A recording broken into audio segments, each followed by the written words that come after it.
Okay, what's up mga kabayers? Natakaroon diri sa SEC Moto Supply Davao no.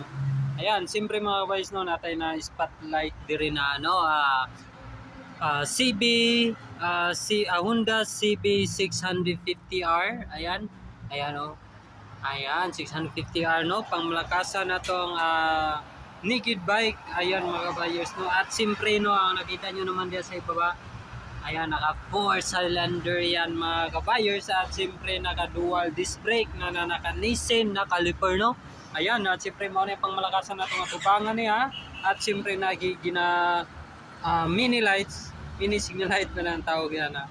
Ayan, nakabutang yellow ang color. Ayan, no, pangmalakasan na itong forma rin no, kung gusto nyo nga na motor. Ayan, 650 CB Honda CB 650R. Ayan yung brand na yan. So, again siya, ano na siya, maragi install na natin na siya mga kabayers no. Ayan, at siyempre naka easy project na din siya. Ayan, easy project advanced exhaust technology. Ayan, naka easy project na po yan siya mga kabayers no. Ayan, siyempre, ayan, at siyempre natin siya additional no, ibutangan siya og Andreo at parang ano siya stabilizer. Ayan, stabilizer yan. Ayan, okay, ayan, muna yan tambut siya no. Grabe, kita-kita na sa logo. Ayan, naka easy project is ano na siya, naka murag kinilan siya tang gi-install ani siya mga kabayers no, para na nagikuha ano yan, ano yan pang yung dashboard siya, kung makita ninyo siya. Ang nakita na nato is maroon na yung additional niya no, na stabilizer niya mga kabayers.